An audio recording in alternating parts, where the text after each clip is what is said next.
हाँ। लेकिन सर यहाँ पर सवाल ये उठता है कि जो आज परिस्थिति है, जो स्थिति दिखाई पड़ रही है, बेशक सरकार इसको लेकर के बड़े एक्शंस भी ले रही है, और ऐसे में मैं चाहूंगी डॉक्टर यहाँ जो है कनाराम से भी जानना कि चूंकि पल्मोनरी डिपार्टमेंट है, आप बच्चों को भी देखते हैं, ये मौसम बदल रहा है और ऐसे मौसम में जनरली हम देखते हैं कि खांसी जुकाम बहुत आम बात होती है।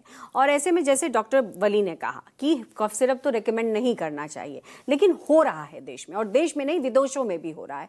लेकिन आज जब स्थिति ऐसी दिखती है तो क्या आपको लगता है कि कफ सिरप जो भी मार्केट्स में अवेलेबल हो या फिर आने वाले हो, उसको लेकर के सरकार को भी सतर्क रहने की जरूरत है और इसकी जो चेकिंग है वो और ज्यादा विजिलेंट होनी चाहिए?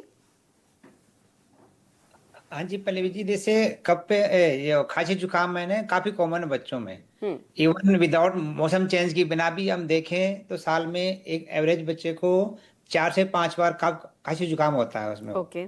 ओके। और मोस्टली जब मौसम चेंज होता है, जैसे सितंबर अक्टूबर इसमें हो गया, फिर मार्च अप्रैल में आएगा, सेकंड मौसम चेंज होगा जब सर्दियों से गर्मी आएंगी तब होता है उसमें वो। और मोस्ट कॉमन कॉज होता है इसका वायरल इन्फेक्शन होता है। हम्म। तो वायरल इन्फेक्शन सेल्फ लिमिटिंग है इसमें, विदाउट मेडिसिन किए 4-5 दिनों में ज्यादातर बच्चे ठीक हो जाते हैं इसमें वो। हम्म। जो कफ सिरप है ना, ये एक रॉन्ग टर्म है। जैसे कफ सिरप है, कोई भी कफ हो आप मेडिसिन दे दीजिए इसमें वो। तो बच्चों में ये नहीं कि सारी कफ है ना जो एक ही चीज से होती है, बहुत कारण हो सकते हैं। जैसे एक तो वायरल इन्फेक्शन हो गया, अब कुछ बच्चे अस्थमा वाले बच्चे हैं उनको भी खांसी हो सकती है।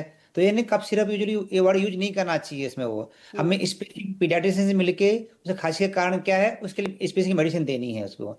और जैसे मैंने बताया कि जो वायरल हो रखा है उसको, तो उसमें एंटीवायरल तो कोई मेडिसिन आती ही नहीं जिससे हम वायरस को खत्म कर सके उसमें। हमें उसको सिम्टम कंट्रोल करने के लिए है। जो सिम्टम बच्चों को सबसे ज्यादा परेशान कर रहे हैं उसके लिए मेडिसिन देनी है। सपोज बुखार है तो आप बुखार, सिर्फ बुखार की मेडिसिन दीजिए उसके लिए, उसके क्योर मेडिसिन नहीं दीजिए। अब प्रॉब्लम है कि आजकल मार्केट में जो काफी कफ सिरप जिसको हम बोलते हैं वो, जी। तो उसमें 2-3 दवाइयां आती है। जो कोई भी देखो उसमें कफ सिरप का नाम लो, उसमें उसमें पैरास्टामोल भी होती है जो फीवर की दवाई होती है, उसमें एक एंटीहिस्टामिनिस्ट होती है जो आप नाक के सिक्रेशन को कम करती है, जो नाक का काम भी करती है उसमें वो। तो हमें वो बिल्कुल अवॉइड करनी चाहिए इसमें वो। जिसे बोलते हैं over the counter cough syrup, इसको वो कभी भी नहीं लेनी चाहिए हमें वो। ओके। अगर सिम्टम्स जैसे ज्यादा प्रॉब्लम कर रहे हैं उसके लेना चाहिए। दूसरा कारण होता है डोज का। हम्म। अब बच्चों में हम जैसे देखते हैं 1 महीने से लेके हम 10 साल के बच्चे देखते हैं, 15 साल के बच्चे देखते हैं, तो बच्चों को हर हर मेडिसिन की एज वेट एज के हिसाब से वो या ये